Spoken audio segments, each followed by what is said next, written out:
In this world, a structure known as the Tower of Malevolence, also called the Harbinger of Disasters, suddenly appears out of nowhere. Along with it, countless demons and monsters emerge, wreaking havoc on humanity and plunging them into a state of hopelessness.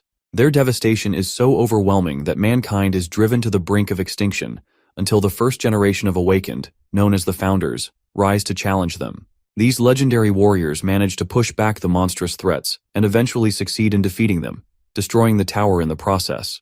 For the first time, humanity claims victory against these creatures from another dimension. The Founders are hailed as heroes, and their legendary feats are immortalized in the mausoleum of the Founders. A century later, a young boy named Kanagi Minato sits in a library, engrossed in a book about these legendary figures. As he reads, he learns about a fearless swordsman who, wielding nothing more than a wooden stick, single-handedly defeats 10,000 soldiers. He also discovers the tale of a wise wizard capable of casting powerful magic without even uttering an incantation. However, in the present era, these stories are regarded as mere legends or fairy tales, a far cry from the reality they once were. Despite this, Kanagi dreams of engraving his name in history, just as the Founders did. He bears the seal of the Chosen Ones, a mysterious mark that has appeared on his body, and he vows to prove himself worthy of the title. However, reality hits hard. As his classmates celebrate passing their class, Kanagi remains seated, his gaze fixed on his phone screen. The message staring back at him confirms his worst fear. He has failed the hunter's qualification exam. While laughter and cheers fill the air, his eyes well up with tears. To make matters worse, his classmates begin mocking him, joking about throwing a party while sarcastically suggesting that he should clean up the trash instead. As someone who has awakened, he understands the simple rule: writing down a name would secure success in the test. Yet despite this knowledge, he has failed 3 consecutive years, earning nothing but ridicule and the label of disgrace. This is his final opportunity, and with it slipping through his fingers, he resigns himself to the idea that becoming a hunter is an impossible dream. Alone in the classroom, he silently gathers the discarded scraps of paper, his thoughts heavy with disappointment. Achieving a perfect score on the written exam and dedicating years to refining his aura has amounted to nothing. His crest, the supposed mark of strength, feels more like an empty scar than a gift. Clutching a trash can, frustration and sorrow well up within him until the words spill out. He too longs to stand among the Founders, to be acknowledged, to be more than a failure. A voice suddenly cuts through his despair, calling his name and urging him toward the school gates. Shaken back to reality, he hesitates before responding that he has completely forgotten. With a sigh, he wishes, just once, to be admired, to be celebrated just like the A-rank hunter Hizaki Kaisei. Outside, a crowd of students has already gathered, murmuring among themselves about Hizaki Kaisei and his charm. Flashing an apologetic smile, the man addresses the students, acknowledging the commotion he has caused. Meanwhile, Hizaki's followers turn their attention to Kanagi, berating him for arriving late and keeping their leader waiting. Stammering, he can do nothing but offer a weak apology. However, before this can escalate, Hizaki himself intervenes, casually instructing his subordinates to back down. One of his followers scrambles to explain, but Hizaki, forcefully smiling, gestures toward the press stationed nearby. The presence of reporters silences any further objections, and his subordinates hastily apologize. One of the reporters approaches Hizaki, eagerly showing him a photograph meant for the cover of an upcoming documentary. The image captures the precise moment he vanquished a dragon with a single stroke of his sword.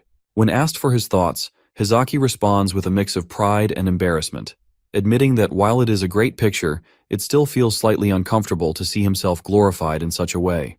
Kanagi and Hizaki entered the academy together 3 years prior, but their paths have always been drastically different. Hizaki has been a prodigy, effortlessly securing top marks in every subject, while Kanagi has been nothing more than an afterthought, a convenient target for Hizaki's constant torment. Now, forced to spend an entire day alongside Hizaki for the documentary, Kanagi can't help but question why he has even been summoned in the first place.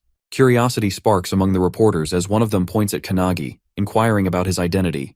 Without hesitation, Hizaki turns, as if ready to make an introduction, only to pause mid-sentence. Leaning slightly toward one of his followers, he whispers a quick question, asking for the boy's name. They reveal that it is Kanagi Minato. With a smooth nod, Hizaki repeats the name aloud, feigning familiarity. He then adds that while Kanagi's grades aren't particularly impressive, he has a habit of constantly seeking Hizaki's help, so much so that it often interferes with his own training. This statement leaves Kanagi bewildered. His confusion only deepens when Hizaki goes on to inform the reporters that Kanagi often seeks financial assistance. Kanagi knows the truth. Hizaki has always been the one taking from him, never the other way around. It is a year unlike any he has ever endured, filled with humiliation and helplessness. The reporters, captivated by Hizaki's narrative, praise him as a flawless role model. As if to cement this image, Hizaki suddenly takes hold of Kanagi and proclaims to the cameras that he will soon rise as an awakened one, destined to leave his mark on history. The reporters turn their attention to Kanagi, assuming he must feel honored by such generosity. They press him for a response, eager to hear his gratitude. Kanagi, ready to refute such nonsense, is halted when Hizaki leans in and murmurs that he has failed the test and he is worthless. He presses Kanagi, saying it is best to accept this outcome and avoid further trouble. A sharp squeeze on his shoulder sends Kanagi's mind spiraling back to the torment he has endured before. Fear twists his expression, and when he finally speaks, it is with a forced smile, claiming there are no words to express his appreciation. With that, Hizaki moves forward, commanding the conversation's direction. Time is limited, he says, and the discussion needs to move on. He gestures toward his trophies, a display that leaves Kanagi trembling. From behind him, he catches the hushed exchange between two reporters, one questioning whether Kanagi's name is even worth mentioning, the other dismissing the idea entirely, saying that nobody will care. It is at that moment Kanagi fully grasps a cruel reality. That power alone dictates who is remembered. Morality has no weight in the equation. He struggles to suppress the tears threatening to spill as he attempts to speak his own name. Before he can gather himself, a voice calls out, shaking him from his thoughts. Turning, he sees Hizaki approaching with his usual entourage. Without explanation, Hizaki orders him to appear at the founder's mausoleum after school. Kanagi, still disoriented, questions why. Hizaki, however, merely smiles before suggesting something unexpected, a chance to retake the test. This shocks and confuses Kanagi even more. Hizaki assures him he will handle matters with the association. When Kanagi questions his motives, Hizaki makes it clear that this is just another move to boost his own image. The upcoming documentary's final segment will take place at the founder's mausoleum. Everything has to be recorded there, and the matter needs to be addressed accordingly. Before departing, Hizaki makes one thing clear, revealing that Kanagi has no choice but to comply. As Kanagi stands there, struggling to process the situation, he feels an internal conflict warring within him. He detests being used as a pawn for Hizaki's self-promotion, but at the same time, this is a rare second chance. Despite his resentment, a faint smile creeps onto his face, determined that this time, he won't fail. Later, at the founder's mausoleum, the cameras roll as the final scene of the documentary unfolds. The lens captures Hizaki standing in front of the historic site, making a grand declaration. After the reporters finish their interview with Hizaki, they thank him for his time, mentioning they have captured a great photo. Hizaki politely responds, expressing his anticipation for the article. Once the reporters leave, Hizaki ventures deeper into the mausoleum, where his subordinates are digging something. He inquires if they have located the entry point, to which they eagerly point out a hidden pathway, asking if it is the one they have been searching for. Suddenly, a voice from behind questions their actions. Hizaki casually responds, almost amused, suggesting the person should have figured it out by now. He reveals they are on a treasure hunt. The other individual, Kanagi, erupts in anger, calling Hizaki a grave robber and demanding if he understands the significance of those resting in the mausoleum. Hizaki dismisses the concern, kicking a statue of one of the founders and declaring that the past is irrelevant. He argues that the opportunity to become wealthy is too great to pass up, brushing off the importance of the founder's remains as mere relics. Kanagi, visibly upset, acknowledges the founder's greatness and expresses his desire to emulate their legacy. In a fit of rage, he lunges at Hizaki, but Hizaki effortlessly dodges the attack and strikes Kanagi hard in the stomach, causing him to collapse in pain. As Hizaki continues to berate and assault him, one of his men interrupts, announcing they have discovered something valuable. The man presents a collection of treasures, including a circular crystal that seems to emit a mysterious aura. Hizaki is ecstatic, claiming it could secure his future without the need for work. Kanagi, weakened and struggling to speak, attempts to stop them, but his efforts are in vain. Hizaki grabs him by the shirt and explains in simple terms that he has been using Kanagi all along. He reveals that he has manipulated Kanagi, knowing about his frequent visits to the library and his aspirations. Hizaki coldly declares that Kanagi has served his purpose as a pawn in his scheme. Hizaki then drags Kanagi outside, taunting him about his dream of becoming a hunter. He reveals his plan to steal the treasures from the mausoleum and disappear, framing Kanagi as the culprit. As Hizaki holds Kanagi over a cliff, he mockingly asks for his name one last time, only to dismiss its importance. With a final cruel goodbye, Hizaki lets go, leaving Kanagi to face his fate. Kanagi plunges into the river, his thoughts swirling as he wonders if this is truly the end. His mind is racing with thoughts about all the years of training, the countless tests, and if they all have been for nothing. He feels himself fading, his existence slipping away without leaving a mark on anyone's memory. Just as despair begins to consume him, a strange glow surrounds him. Figures materialize, their voices echoing around him, speaking of a vessel and using Kanagi as one to fulfill their wish. They reveal themselves as the heroic spirits, the very souls sealed within that sacred place. Our boy is really confused about the lights and voices appearing out of nowhere. One of the spirits points at Kanagi Crest, calling it Crest of Nothingness.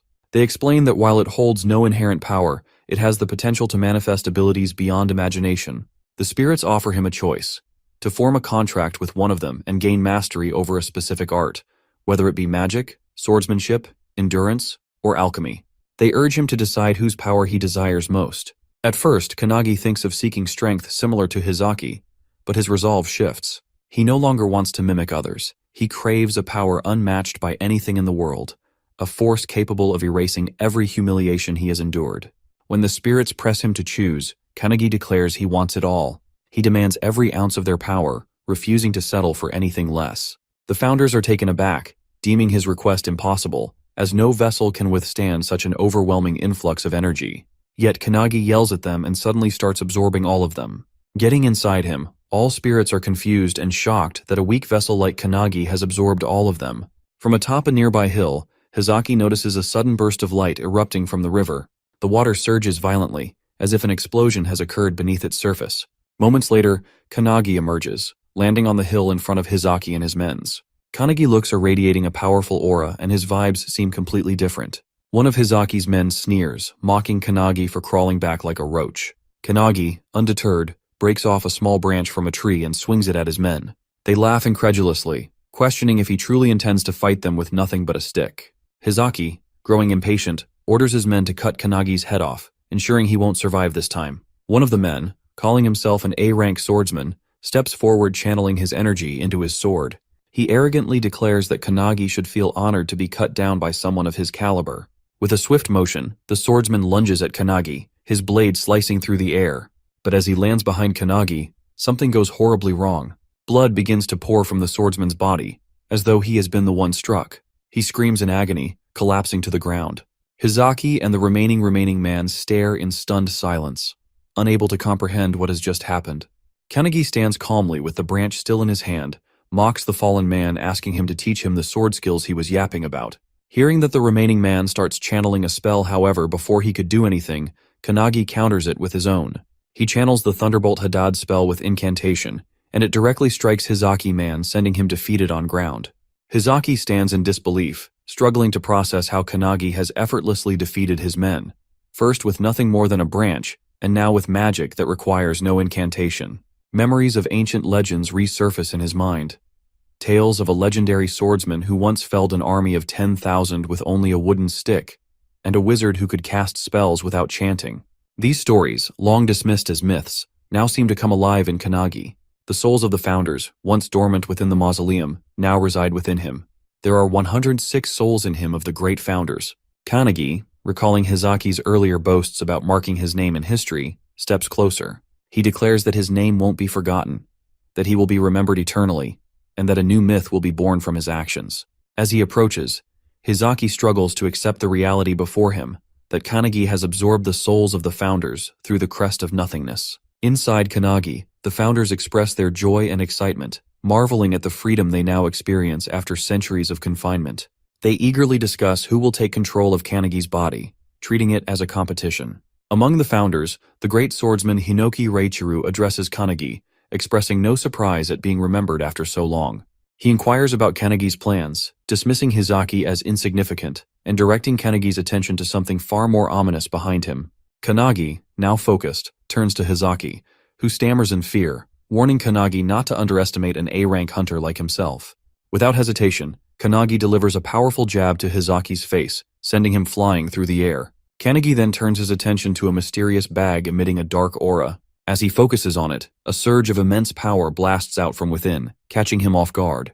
Hinoki, however, remains calm with a faint smile playing on his lips. Meanwhile, in the city, a three-headed wolf monster is wreaking havoc. A man calls out to Kisaragi, urging him to handle the beast. Kisaragi swiftly engages the creature. With a graceful leap, he positions himself above the three-headed wolf and strikes it with a waterfall impact attack from above. The crowd erupts in cheers, amazed by his ability to instantly defeat an A-rank monster. Kisaragi, an S-rank hunter, humbly accepts their praise, inquiring about Hizaki's whereabouts. A man mentions that Hizaki is likely occupied with an interview, adding that it must be nice to be hailed as a young hope. Kisaragi brushes off the comment, noting that Hizaki's rising popularity will benefit their guild's reputation. As they prepare to file a report and grab a drink, a deafening aura engulfs the city, accompanied by an overwhelming pressure. Panic spreads as people collapse, and even hunters struggle to withstand the force. Kisaragi turns to see his team in distress, realizing that A-rank and B-rank hunters are unable to stand against the source of the pressure. It is clear that an S-rank monster has arrived. On the streets, people collapse under the immense pressure that is emanating from the mausoleum of the founders. In the jungle, Hizaki, trembling and struggling to sit up, stares in shock as a massive monster emerges from the bag before them. He mutters in disbelief, questioning if it is a demon and what it could possibly be. Kanagi explains that Hizaki's actions have undone the seal, releasing one of the boss monsters from the tower that has been sealed away. Hizaki, observing the unfolding disaster, understands immediately what has transpired. The act of removing the relics has undone a powerful seal, allowing one of the tower's dormant monstrosities to break free. Hinoki, analyzing the beast with precision, recognizes it instantly. It is the embodiment of emptiness, classified well above S-rank danger. According to Hinoki, it can kill numerous humans within a few kilometers with its poisonous aura and was quite common during their era. Panic takes hold of Hizaki, who abandons reason and flees in desperation, convinced that staying means certain death. Kanagi, however, understands the predator's instincts and warns that movement will only invite disaster. The warning comes too late. The moment Hizaki breaks into a run, the monster reacts with predatory precision. It attacks Hizaki with its massive tentacles. Hizaki barely has time to raise his blade in defense before the tentacle strikes, piercing his chest with ease. Though he once slew a dragon with that very sword, it proves utterly useless against this ancient beast. The creature wastes no time spreading onto Hizaki's body and draining his very essence. His agonized screams echo through the streets, but Kanagi, having foreseen the inevitable, merely observes. Hinoki, standing beside Kanagi, takes advantage of the moment to place a hand on his shoulder. He proposes that he seeks complete control over Kanagi's body. He asks if Kanagi wants to see his one-handed sword style. But before the offer can be fully entertained, other founders intervene, grabbing Hinoki by his hair, accusing Hinoki of attempting to claim such a powerful vessel for himself. Caught in the act, Hinoki seeks to defuse the situation, though it doesn't help. It is Kanagi who disrupts the dispute, presenting his own terms. He will not grant control to a single individual. His body will be shared among them all. According to him, he will surpass them all and ascend to their level, proving his worth through strength alone. If they seek to use his body, they will need to show him what true power looks like. Hinoki, bewildered by Kanagi's audacity, readies his blade. Then, seizing the opportunity, he takes the first step in merging with Kanagi's body, rallying the other founders to do the same. As Hinoki lifts his sword, shadowing him, Kanagi does the same and targets the limbs of the monster. Hinoki's blade, guided by the expertise of another founder, severs one of the demon's arms in a single decisive strike. The beast retaliates with another violent swing, but Kanagi, now infused with yet another founder's mastery, evades with inhuman agility. Strength upon strength layers within him, each founder taking turns in controlling his movements. The old master's influence grants him the ability to seize the creature's own tentacles, using sheer force to slam the monster into the earth. The monster is sent flying by the attacks as Kanagi grabs a bow from the ground, allowing him to pierce the monster. He then uses every skill at his disposal, including whirlwind, fire breath, and ice attacks. Hinoki, seizing control once more, picks up Hizaki's broken sword from the ground. Just as the demon attempts a surprise attack from below, Kanagi's eyes glow yellow as the great wizard within him takes over, electrocuting the creature mid-strike.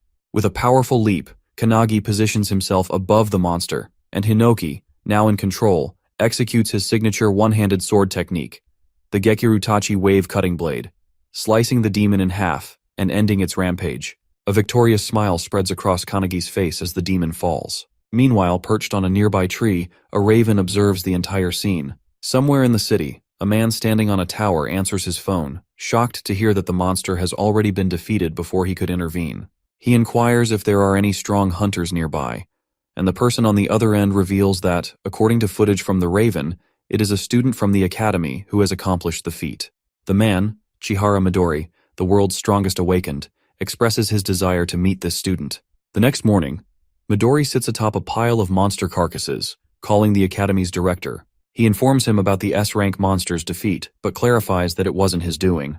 Based on the Raven's footage, it is Kanagi who has slain the creature.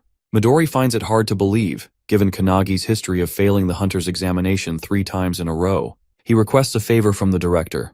Back at the academy, students buzz with chatter about the previous day's events. The overwhelming aura has left many unable to move, and now they speculate about who could have defeated the monster. One student jokes with his friend, claiming he was the one who did it, but his friend dismisses the idea, pointing out that it has been a decade since the last S-rank hunter emerged.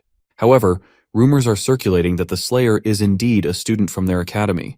Kanagi, leaning on a stick for support, walks through the campus with his trembling body. He overhears the conversations, amazed that the incident has become the sole topic of discussion. Suddenly, a man bumps into him, knocking him to the ground and scoffing at the idea that someone like Kanagi could be the S-rank Slayer. Kanagi knows the truth. He has defeated the demon, but only by lending his body to the founders. Now his body aches terribly from the recoil of their power. As he struggles to his feet, a voice echoes in his mind, mocking him. It is Hinoki, who reminds him of his ambition to surpass them. Hinoki's tone is both challenging and encouraging, pushing Kanagi to regain his composure and strive for greater heights. Kanagi recalls his words from the previous night and responds with quiet confidence, affirming his determination. He forces himself to stand, ignoring the lingering pain in his body. Hinoki, residing within him, chuckles lightly, urging him to show his resolve. As Hinoki observes the students around them, he can't help but feel a sense of disappointment. The awakeners of this era seem no stronger than ordinary humans, a stark contrast to the warriors of his time.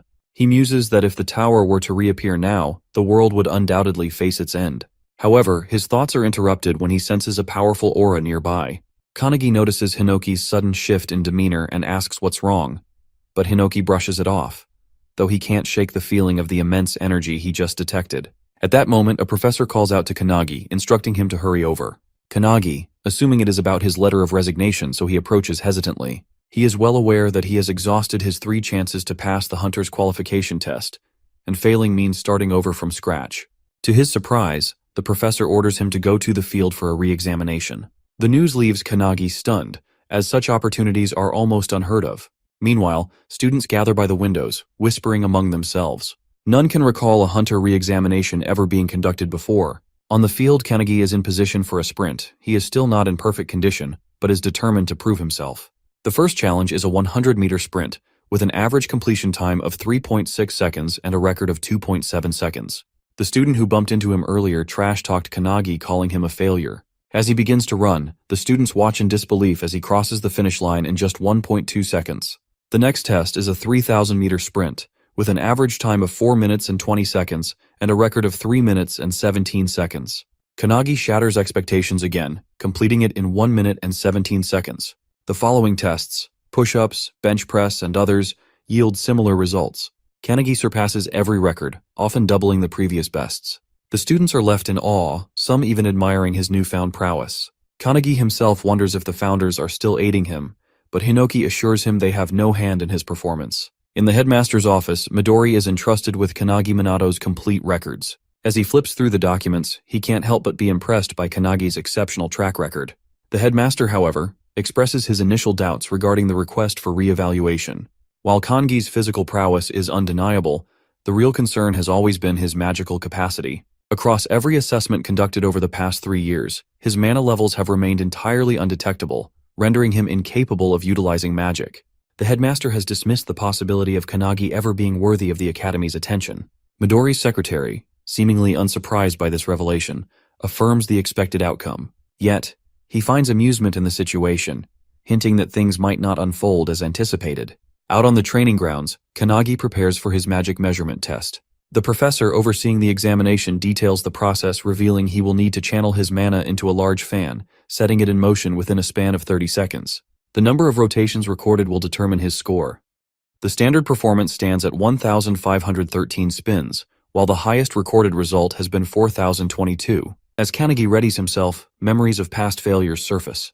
No matter how much effort he has previously exerted, the fan has never so much as trembled beneath his attempts. His inability to sense mana has always held him back, but this time is different. For the first time, he can perceive it coursing through him, originating from his right foot, spiraling through his body, and returning once more. He recognizes that his breathing can regulate and accelerate the flow, allowing him to expel the energy through his right palm. As the professor signals the start of the test, Kanagi releases his mana. Instantly, the fan spins into motion at an astonishing pace. The counting machine struggles to register the rapid increase in speed, while the sheer force of the wind makes it difficult for the observers to even see the numbers. The velocity escalates beyond expectation, and before anyone can react, the machine blasts. The fan, now completely detached, shoots across the field like a cutter. Students cry out in alarm as it hurtles toward the main building, crashing directly into the headmaster's office with a deafening impact. Inside, the headmaster barely evades the incoming debris, collapsing from the sheer shock of the event. Midori's secretary, stunned by the spectacle, can hardly process what has transpired. Meanwhile, Midori, unshaken by the chaos, merely chuckles. To him, the resemblance between Kanagi's abilities and his own is undeniable. According to Midori, there has only ever been one individual before Kanagi who has produced an immeasurable score, and that is himself. The professor, still trying to make sense of what he has just witnessed, declares that Kanagi has passed the hunter examination.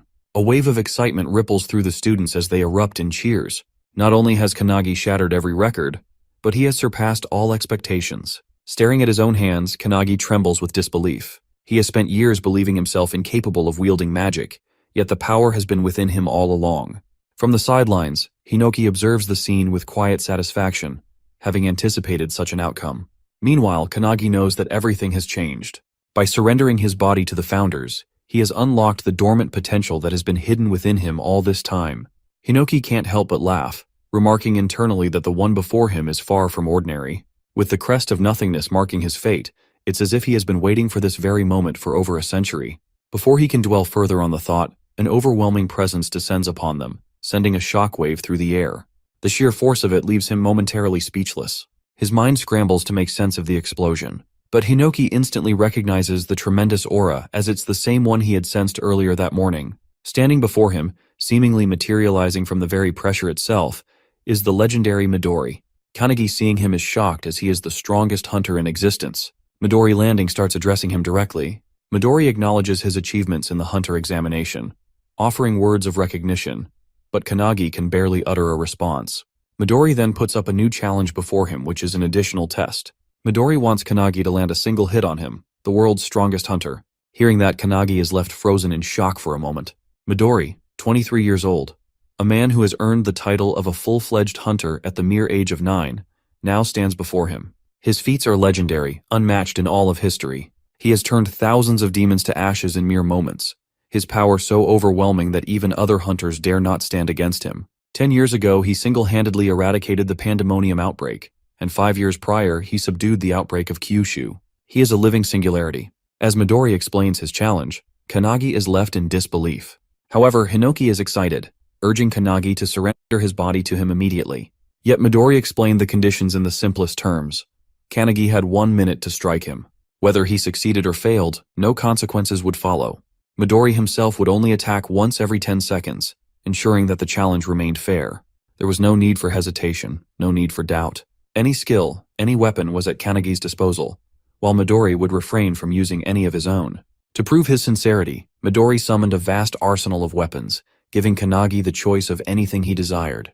The sight of so many legendary weapons appearing in an instant only added to the surreal nature of the challenge. Confusion clouded Kanagi's thoughts, realizing that he was going to fight the famous Midori in a one-on-one fight. Still unsure, he hesitated before finally asking if he was truly free to use any weapon. In response, Midori casually picked up a katana, his grip light but assured. With effortless ease, he sliced the blade clean in half, as if it were nothing more than a brittle twig. He stated, without the slightest hint of arrogance, that his body surpassed the sharpness of any blade. Kanagi barely had time to process this display before Hinoki's impatience flared. Frustration seethed in his voice as he demanded to take over, unable to tolerate Midori's overwhelming confidence. His anger boiled over as he declared that such words from Midori were unforgivable. Kanagi could feel Hinoki's energy surging, his presence amplifying as though he was ready to unleash his full strength. It dawned on him in that moment that Midori's power was comparable to that of the founders themselves. Against that level of strength, he had no real chance of victory. Yet, even as realization settled in that there was no time to hesitate. Meanwhile, all the students gather around for the fight.